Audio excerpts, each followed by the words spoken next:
Nini umesimama tuendelee kulima? Anko uko sure usikii kenye nasikia? Hayo usikii? I am sure hii ni kujifanya. Unasikia? Kusikia nini? Unasikia. Usikia hali ya anga venye inaruka. Anko uko sure hivi 100% usikii? Anko hii mtu hawezifanya kazi akisikia hivi. Anko kama usikii ni wewe. Sasa kama usikii ni wewe. Kufanya nini? Usikii? Kama usikii ni wewe hiyo. Hiyo ni wewe 100% hiyo ni wewe. Kama uwezi sikia kena nasikia hiyo ni wewe.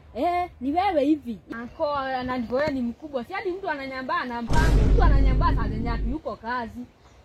Hivyo ndivyo mtu anafanya. Si ati saa zenye yuko kazi ndivyo unafanya hiyo mambo yako. Wewe kijana inakaa umelaniwa. Sasa yani hadi una heshima kwa watu wakubwa? Anko sasa heshima na ndivyo hapana hiyo no. Kijana inaonekana una heshima. Si heshima. Na vile tulikuwa tumeongea utanisaidiana. Jamaa sasa hizo ni sababu umeanza. Najua utai kazi. Ati sasa mimi nikufurahishe nikae hapo ninukie mnyambo ati ndivyo nikuonesha heshima. Hapana hadi nienda. Hadi wewe. Si urudi tumalizie basi kaa ni hapa hivyo. Hapana anko unaniharibia afya.